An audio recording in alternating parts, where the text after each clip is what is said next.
Okay, I think everybody who wants to listen that right now, right here. And let me introduce Chris Homer. It's the bright guy from United States, from the company ThreadUp, which is focused to deliver some used things to the different people. And Chris has bachelor's degree in mechanical and aerospace engineering.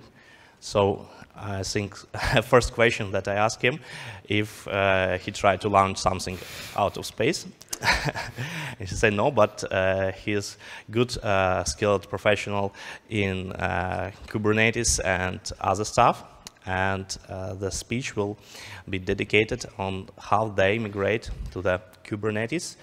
And okay, that's all. Let's start. Chris? Great.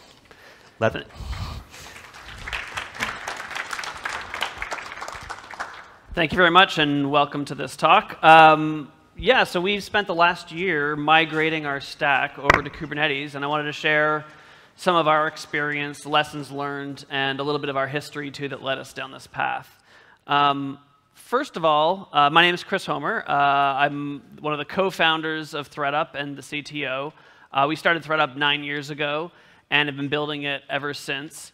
ThreadUp is the largest online consignment store for women's and children's clothes. Our mission is to inspire a new generation to think secondhand first. And so I'm sure a lot of you can relate to the fact that you would rather, in general, buy something new. When you find something that you want to buy, you're going to buy it new. But what we think is that there's a whole new cycle coming, especially in the US, where that's been the habit, to buy secondhand first, to be thinking about secondhand, and to really help the economy and help the environment from a reuse and recycle standpoint.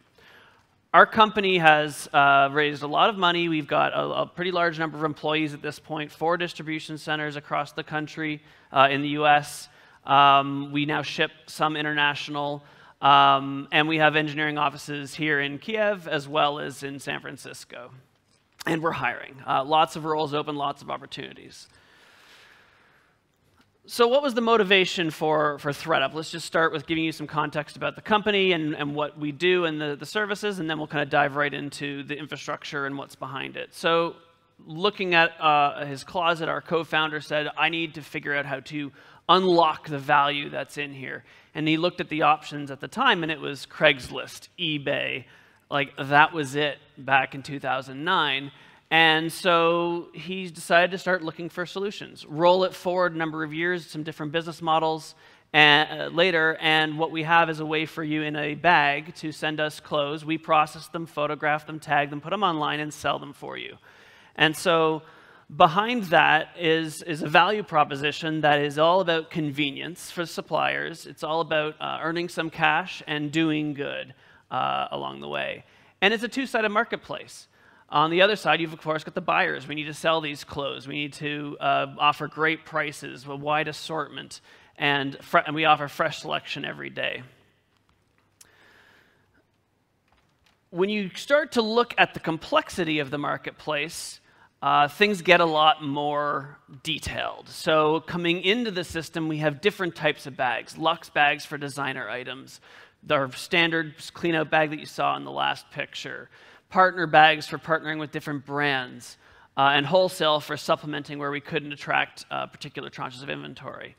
It's really important to us that we have these different channels of inventory coming in so that we're well diversified as a company and that there's a good variety of items coming in. But what's behind that is a complexity of services and complexity of different apps and ways that users experience it. Our operations is at the center of what we do. In the distribution centers, we have a lot of systems and automation now in place to process these items at scale and at an affordable level where we can actually make a profit on the items that we're selling. And then on the other end of the marketplace, we have many different channels for selling items, from the e-commerce experience on threadup.com to a goodie boxes experience, which, if you're familiar with Stitch Fix and boxes of clothes sold kind of on subscription or as like a try-on type service, like that's what goodie boxes enables, retail in the store, and then aftermarket, which is a way of the things that we couldn't put online because of quality, we are able to move out. So again, many different ways that we're engaging customers and many different services behind that. And on the operations side, what I was mentioning is like the complexity has also grown a lot over the years. On your top left image here, you can see the way we've handled clothes and inventory for a number of years. And up to the top right, this is kind of the more modern automation that we've instituted with all custom software behind the systems. All the stations that tag and photograph has all been built by our company. And they feed into this automated racking system where there's minimal human touches to actually put things into inventory and handle them. Along the way in the process, there's lots of different services. So if you think about from when people come to the site to who gets to request bags, to which bags come back to us, which items from the bag, which apparel items we accept, how we price them, how they're tagged and photographed, and then how we sell them through the site with pricing and discounting and features and promotions. There's algorithms and services behind each of one of these steps. And so there's a complex set of systems that back what's going on under the hood at ThreadUp. So that gives you some idea of kind of the scale of what we're talking about here. In terms of like number of services, it's not crazy.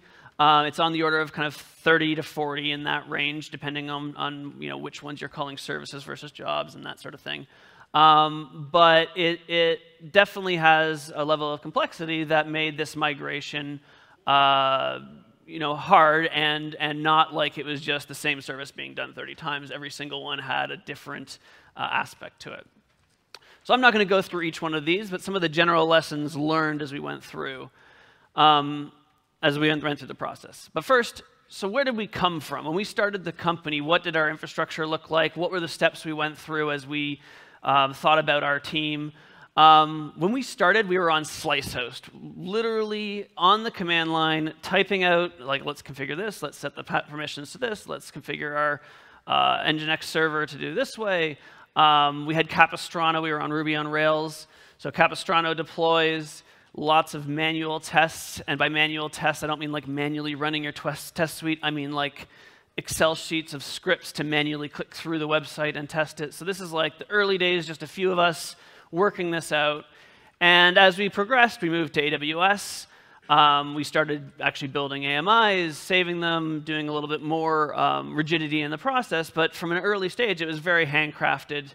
And as we started moving towards some microservices where we took our single Ruby on Rails app and breaking it down, this started to break down, as you can imagine. And you had different flavors of all the different AMIs. Things went out of date. Lots of the standard problems that you run into when you're not properly scripting things. So we eventually rolled into things like Chef, and didn't like Chef, and so we bounced over to Ansible, and it was like, let's make everything in Ansible. And there was a pretty good time where that worked well for us. And when Docker and specifically Elastic Container Store on AWS kind of came out, we gave that our first attempt, our first shot. And you look at it today, and it's a very different product, a very different set of features. At the time, this was like a complete failure. And we learned a lot from that rolling into this migration, but it was definitely something that we had attempted to do a while back, and it didn't work out.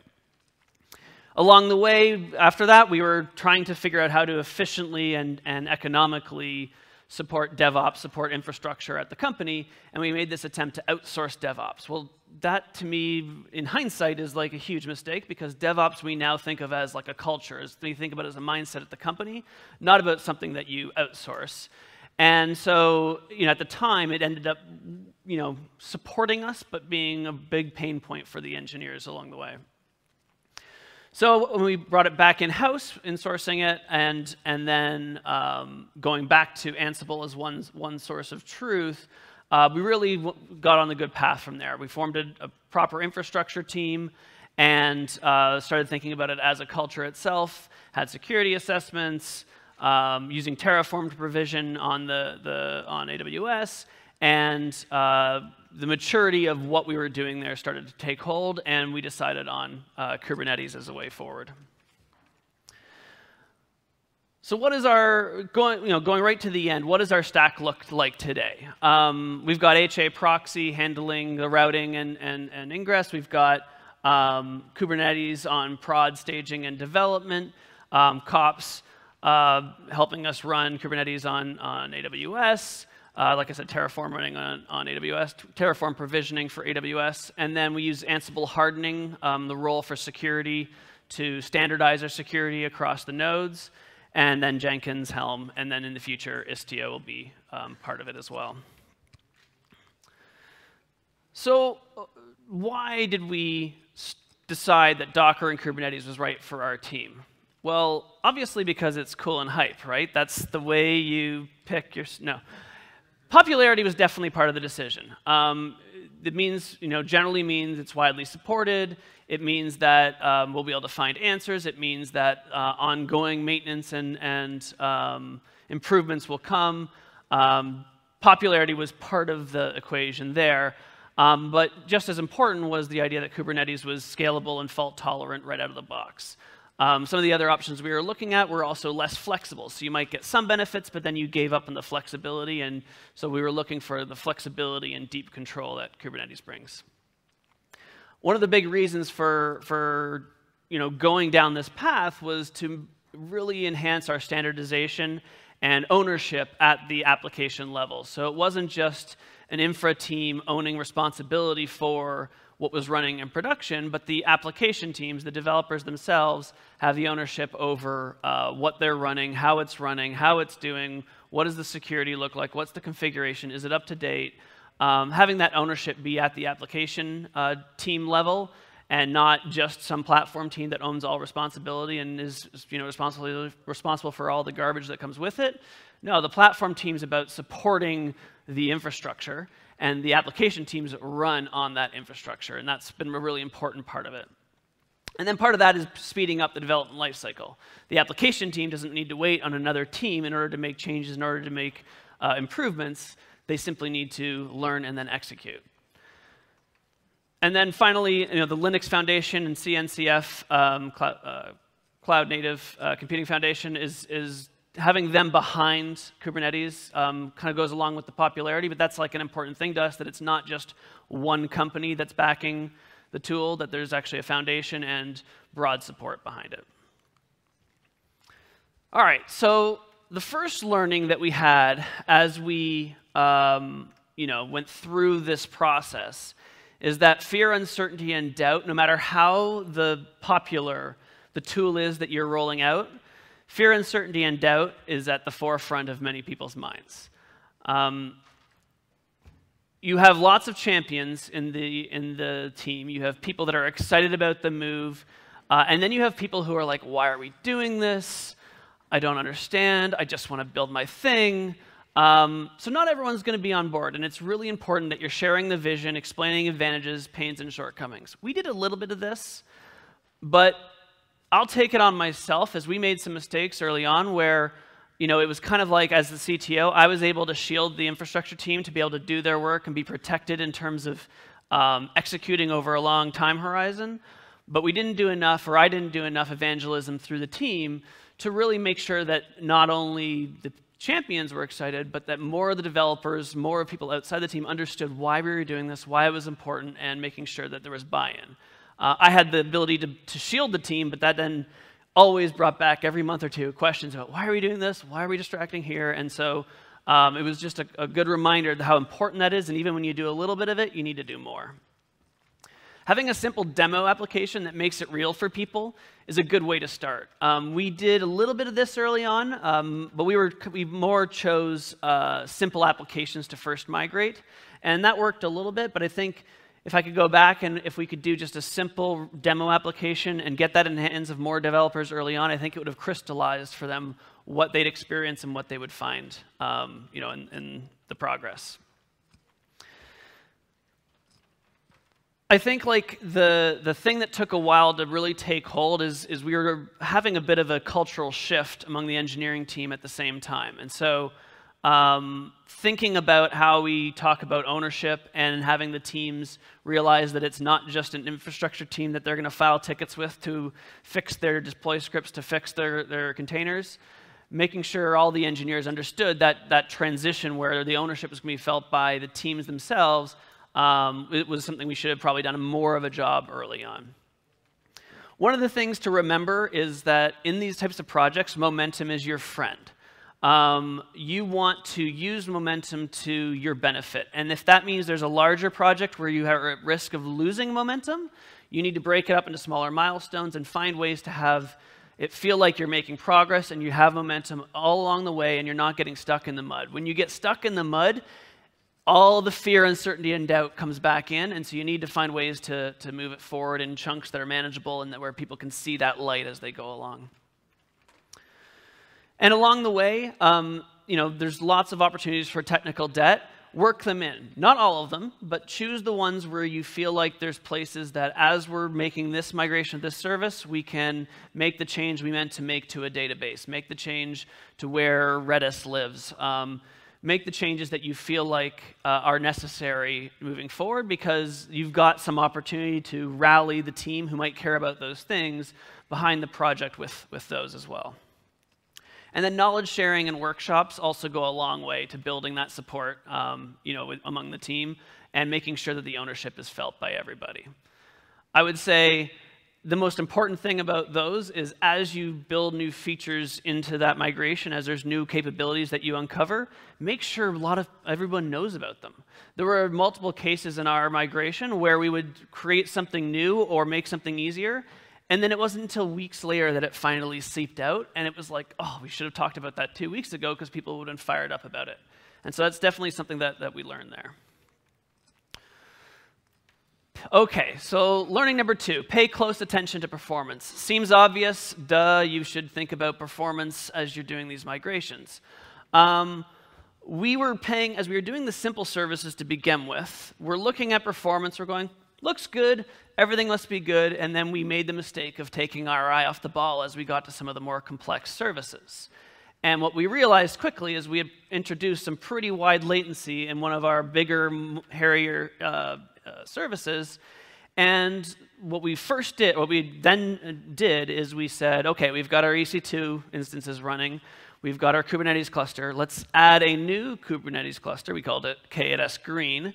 And we started playing with settings and tuning and experimenting and measuring across those different clusters. And through different iteration and looking at which VPCs paired with which other one, and looking at the different services behind, services behind the scenes like Redis and Memcache and RDS Aurora, we figured out that there were a number of areas where if you got them closer together in terms of networking, you'd cut out that latency. Knew it, but it wasn't as big of a factor when we were on EC2. It became more of a big factor when we had gone into Kubernetes. What we found is like additional things like scaling and tuning HA proxy instances, updating the nodes on the cluster to a different configuration to C5s, and then also disabling the Ingress controller was something we tried, disabling kubedns. There were lots of experiments along the way to try and figure out how to narrow the latency. But we eventually got better. But then, as you do all these tunings and you try and change things, you've realized you also can introduce some mistakes. And so, we were trying to tune and manage the resources on one, and boom, the P90 of one of these services was way worse in Kubernetes than on EC2. And then it turned out that, as we were tuning this thing, we had cut the memory, we had cut the resources, and sure enough, there was a result of that. Not rocket science, but it's the things like this you need to pay attention to and make sure you're on top of as you're going along. Another big thing is as we played with networking and trying to figure out the right way to do addressing and between the different services is we started accessing by public DNS in one case, and you can see again in the P90s and the high percentiles just the wide variance of response times that popped up. And Just a good reminder, again, to be paying very close attention, not just to the averages, not even just to the medians, but to those outliers in performance, and make sure that that's top of mind. Learning number 3, the liveness probe, your health checks. So generally, we want to be monitoring our containers and making sure that if something degrades in performance, that we take it out and replace it with a different one. But what we found with one of our services is external dependencies, an external service, a SaaS provider that we tap into for data that we rely on, had some variability in its performance. And as its performance would degrade, it would cross the threshold of the liveness probe where our response time was no longer what we needed. And then the liveness probe would take the containers out of service. And then we'd try and spin up new ones, but they would immediately hit the degraded performance, and they would be taken out of service too. And so you basically have a service outage from that. Not surprisingly, this is not ideal.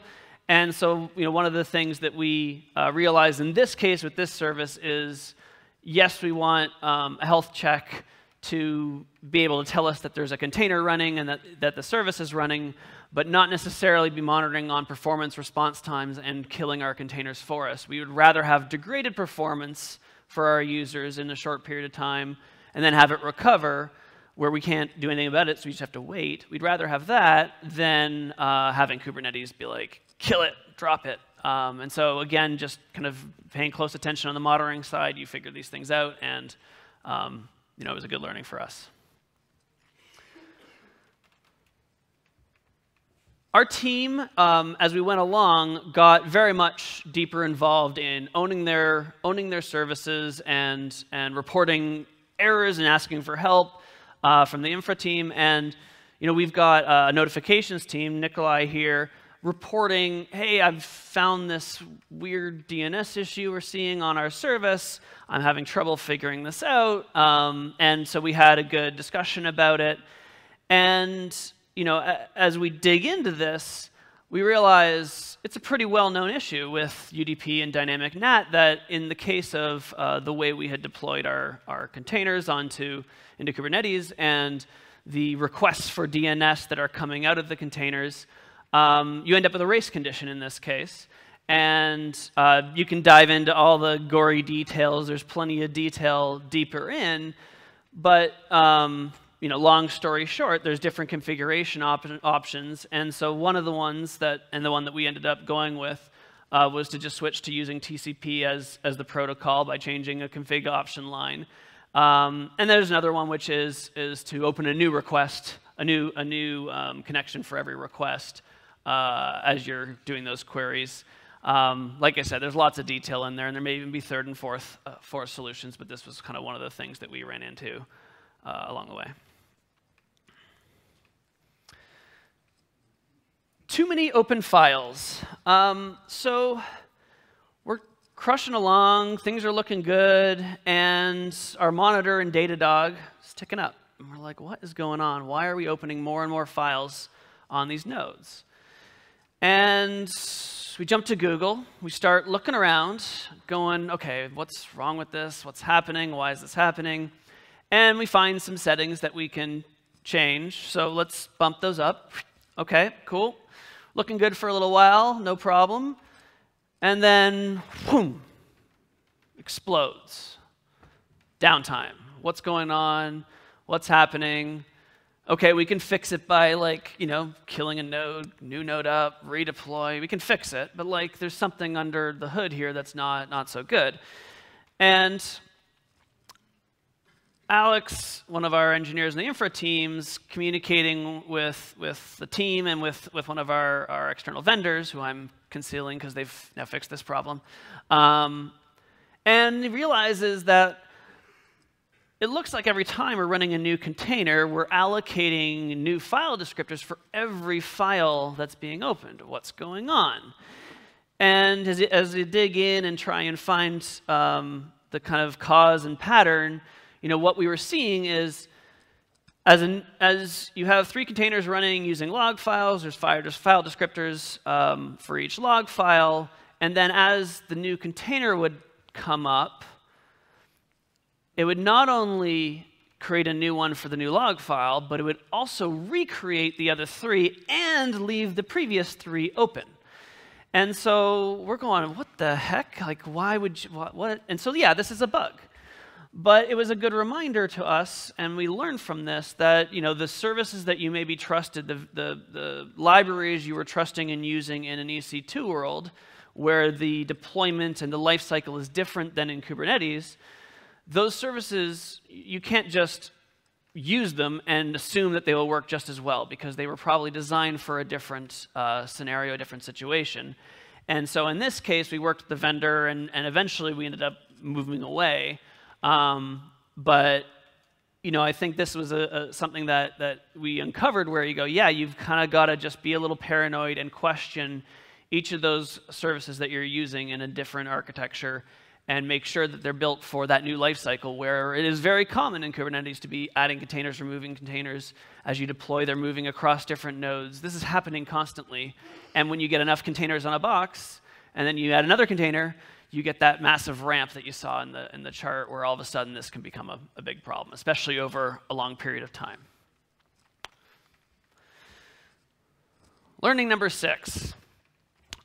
So one of the things to pay close attention to is, how does the orchestrator, in this case Kubernetes, distribute pods, and as you make changes and you do maintenance, how does that affect where the pods live, you know, among the nodes?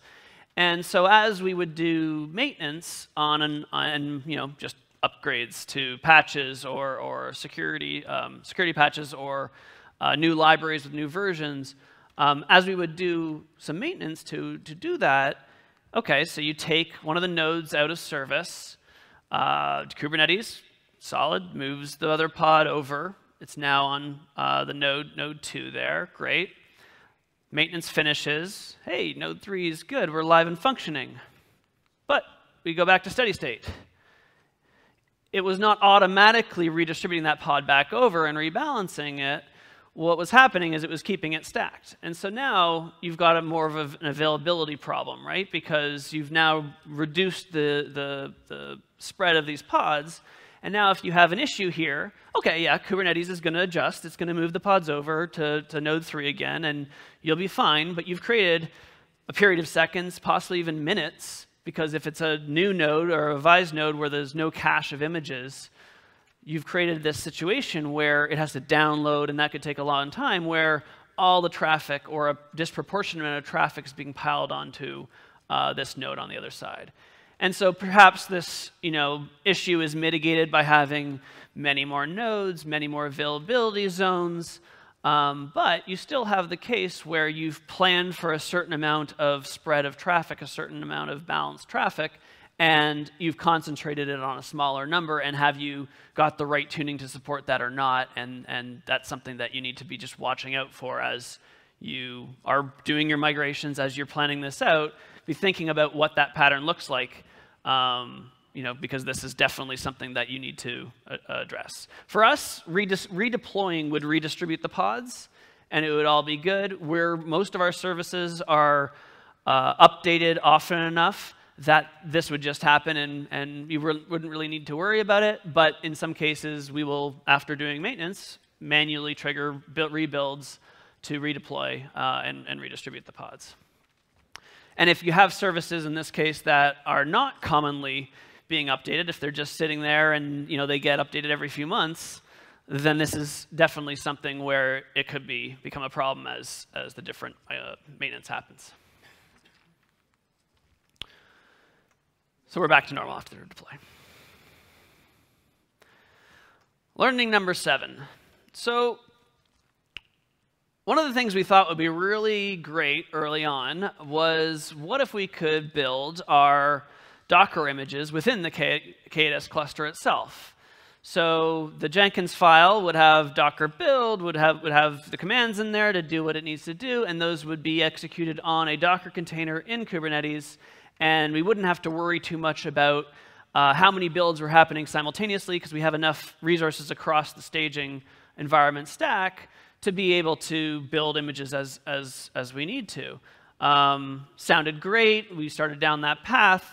And what we realized along the way is that this is kind of a security issue, and also just a code reliability or a system reliability issue. Whether it's malicious or just a mistake, bad code can end up in your Jenkins file. And so that Jenkins file gets executed within Kubernetes, and now you can be doing things like taking down Docker containers. You can be executing commands that can cause problems in the Kubernetes cluster. You just have to be careful here.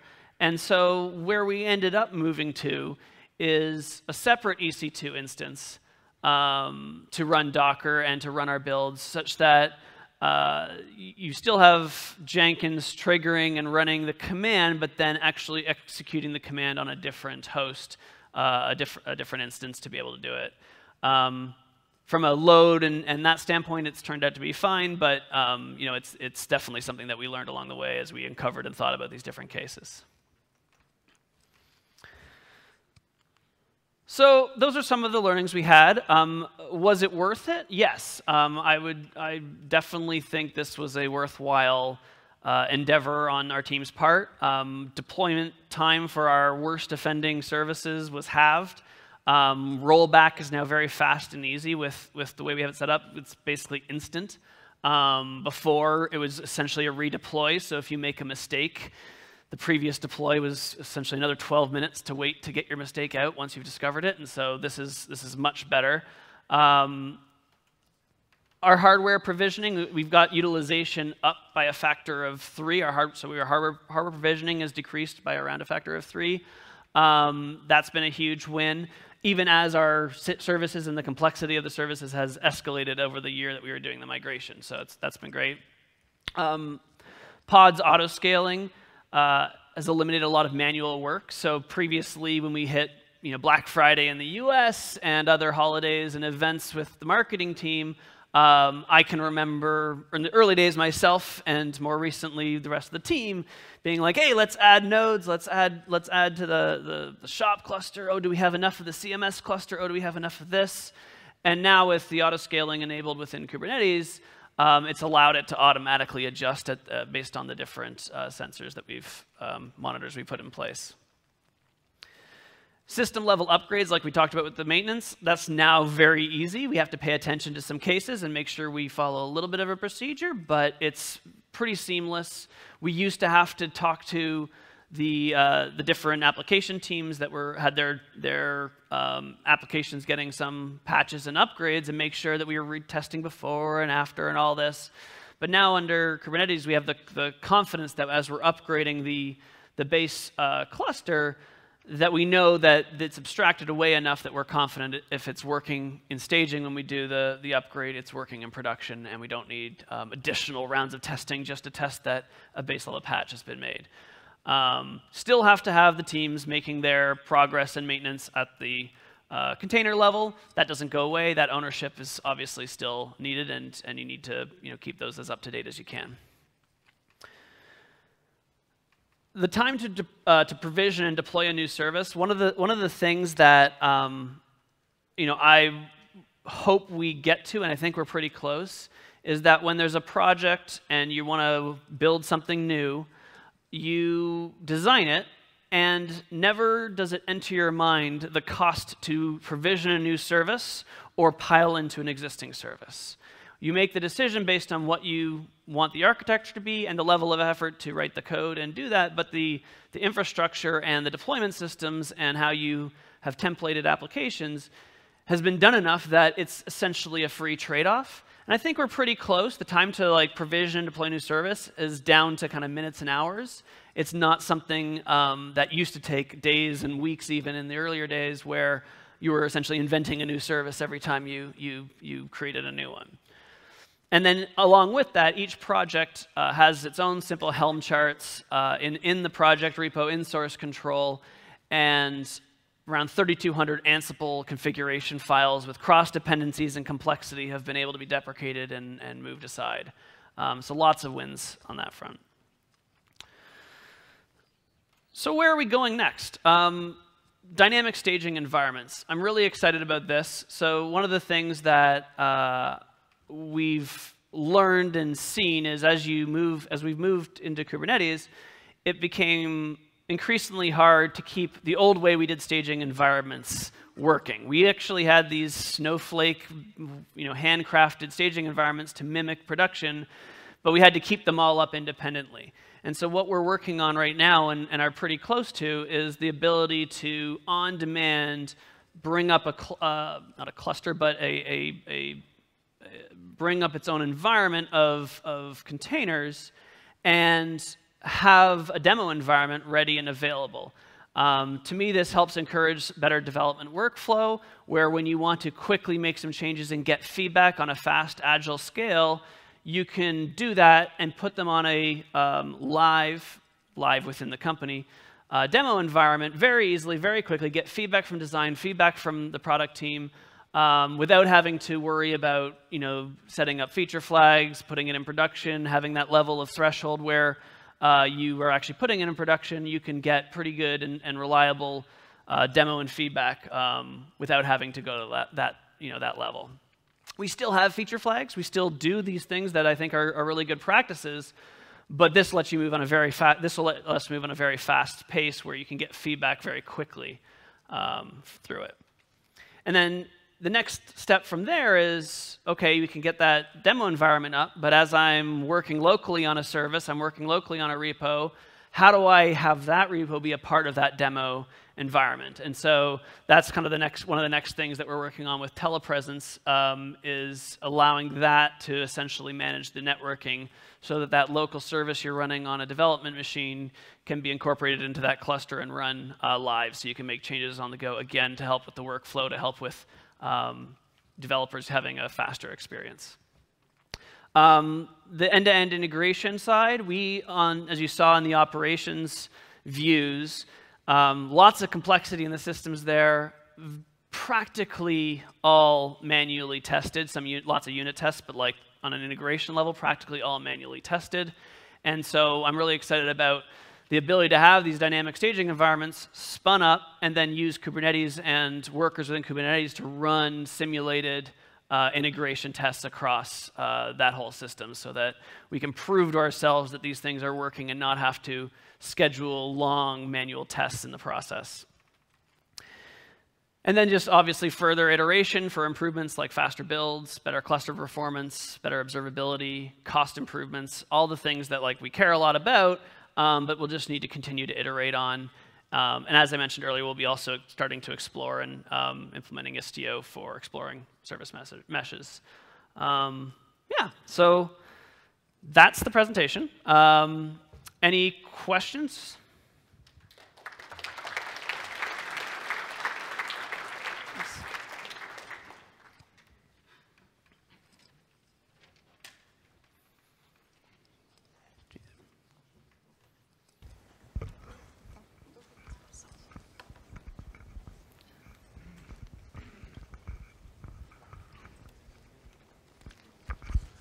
Hello, thank you very much for your speech. You've mentioned you're using Helm.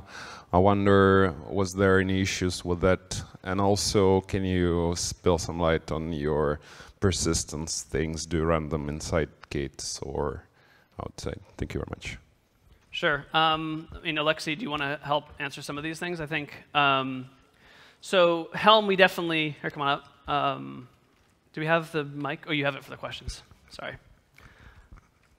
Let's grab that. Helm we started using pretty early on in the migration. I remember early there was a number of iterations that we went through to get to where we are today with how we use it and how we use it with the system, but Alexei's been the hands-on one for most of it, so I'll let him dig in. About Helm. Yes, it's a good tool and we use it and we like it, but for example, I can tell you that if you deploy a release with Helm, and then if you do some manual changes in this release, for example, you edit deployment, and you try to redeploy with Helm chart, sometimes it just fails because it can't manage these changes. I guess they fixed it in the latest release, because I shut down Jenkins for 20 minutes and it was. I hoped that because of this issue it wouldn't happen, but okay, that's true. But yes, this is maybe the main Helm failure and Helm bug, let's call it like that way, that we faced. And as for persistent layers, we try to use as much as possible services like S3, like Aurora, but we do use persistent volume claims, and we do attach EBS volumes to Kubernetes Workers node. For example, we store Jenkins configuration in such persistence volume. We have, there is also one not issue, but fact that you should take into account doing this. Because if you create persistent volume claim, and as soon as we are in AWS, and it attaches this EBS volume, and this EBS volume is created in single availability zone. And this volume could be attached only to those Kubernetes nodes who is in this availability node. So you should do either tolerations for your service for this, or just take it into account that it should redeploy and redeploy and redeploy, and it will fail until it schedules the spot on a specific availability zone. That's it. Hello, thanks for presentation. I wanted to ask, you mentioned you have 3 different environments on Kubernetes, and I'm wondering whether that 3 different Kubernetes clusters, or that's one Kubernetes cluster split by namespaces. And second question, if I'm not mistaken, you don't have on-prem installations that just sort of pass for different customers. And have you had any like incidents that your customers might complain that they are hosting their products or their data near the other customers, since that might be different pods on the same instances, and how you solve such incidents or questions? So I'll just, I'll clarify we don't have customers hosting any apps on our system. So it's just our systems. We're the only customer of our own systems. So we don't run into that part. We have 2 different, at a macro level, 2 different AWS accounts, 2 different environments. We run production on one and we run staging on another. Within staging, we have a Kubernetes cluster there, and then within production, we have a Kubernetes cluster there. We've had multiple within production as we experimented with different configurations, but we've separated them at the account level to get full separation that way. Anything else? Yeah, and I can explain why we decided to stick with 3 separate clusters. For example, of course, it's also security reasons, and it's separation. We use namespaces for separating, for example, shop, our website and front end, and our ops, it's those distribution service, and all its environment. There are a lot of software that manages it. So we use namespaces for that separation. And for example, 3 clusters, I can give you an example of the reason about it. For example, we want to do cluster upgrade. We try to upgrade often, as much as possible. So if new Kubernetes version arrives, we try to stick to it. And if we, for example, do upgrade on staging cluster and some failure happens, it stops all dev team from performing, from deploying, from everything like that. For that reason, we need development cluster. We do upgrade on development cluster, everything works clear and smoothly. We perform this upgrade on staging. Everything is okay, we perform this upgrade on production. We could reiterate, for example, okay, staging failure, development, we failed upgrade. Investigating, fixing it, upgrading. Okay, moving to staging. That's it. Yeah. Thank you for your presentation, first of all. And I want to get back to Helm. You mentioned that you have Helm charts inside of each repo. What's the purpose of this approach instead of, for example, holding all of the charts in a separate repository? I can answer. Go for it. Okay. It's, I think, double-edged sword, you know, that to store it everything in repo, or to create, for example, some infrastructure team DevOps repo with all Helm charts. And the main point is here we educate our developers a lot, and we try to popularize this DevOps culture, and we try to delegate to developers as much features and as much possibilities to maintain and to upgrade their service as possible. So our typical repository consists of course, software code, service code, and Helm repository, and Docker file, and Jenkins file. So in one place, it's like a granular unit that which you can maintain, which you can edit and deploy it in one place. Yes, it makes some limits for us, but this is what we choose. I respect guys who decided to stick with single repository of Helm charts for services and separate code and Helm charts, but this is just another way of managing services. Hi, thank you. So, question about Kubernetes objects such as namespaces, limit ranges, and CSRs maybe. In which way you are managing it? So, are you using Helm for provision namespaces, limit ranges for that, and so on and so forth? Actually, usually we create namespaces by hands, because actually there are 4 or 5 namespaces per cluster, and they are stable and they are static. And everything other, like deployments, pods, services, service accounts, we create it with Helm. We create with Helm, yes. Hi, I have a small question. You mentioned that you use Istio. What issue do you solve with it? About Istio, we are only experimenting with it, and the main purpose of Istio is to do complex routing things and to create these dynamic staging environments where you can, for example, route specific requests to new created services which you want to test, for example, and route all other to simple staging environments, for example, like that. It will be, as I see it right now, I'm not sure because, as I said, we are only experimenting, it would be the next generation ingress controller, in Nginx ingress controller for us. And it might be that we replace HAProxy with Istio, but I'm not sure and I can't say you exactly right now. Thank you very much for your report. I have actually 2 small questions. One is, maybe I didn't listen enough attentively, but I couldn't get this issue that you had with the number of open files. Was it due to the application, like say specific, so it was not adopted for Kubernetes, or it's because due to Kubernetes not being tuned properly? It was about application. We used third-party provider to aggregate logs, and this log client aggregator that sends logs to this third-party provider wasn't ready for the cloud, for the Kubernetes, and that's it. Sometimes I think we all depend on third-party software, and sometimes the software doesn't work good, so that's it.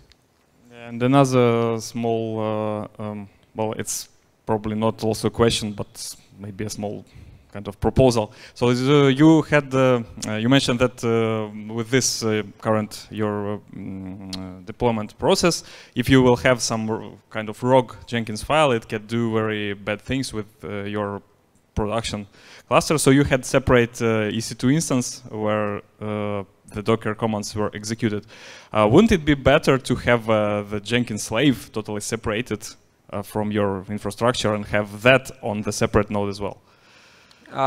Yes, thanks a lot, and we are considering this because our number of services grows and our infrastructure grows, and I think we bumped into this Jenkins limit installation, because, you know, if you have a lot of slaves and there are a lot of communications between slaves and master, and sometimes master just go down because of that. And yes, it's totally reasonable and we are considering it. Thank you. Hi, thank you very much for presentation. And I have 2 small questions.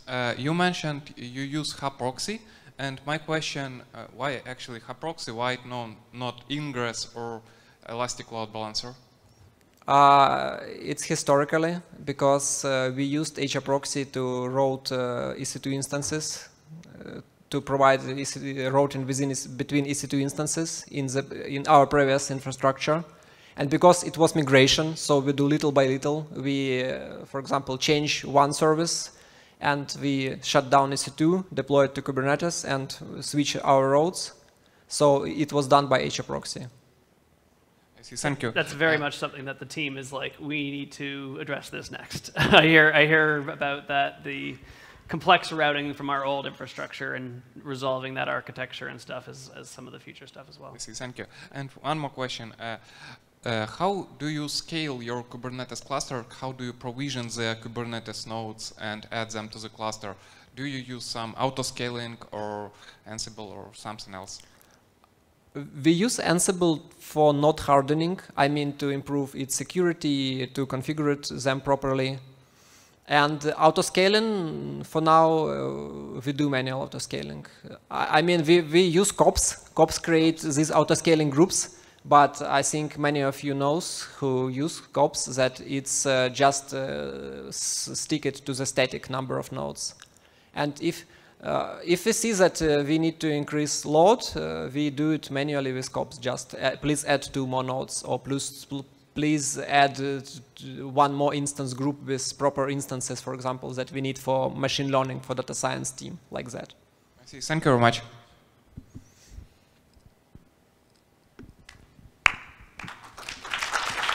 Thank you, guys. Thanks, everyone. If anybody does have any other additional questions, shoot me an email, hit me on Twitter. We'll be around. We can set up a time to talk. Alexi's here. He knows a ton about all this stuff and be happy to dig in with anybody. So thank you very much. Thank you, guys. It was a real nice speech. Thank you, everyone. Окей, зараз буде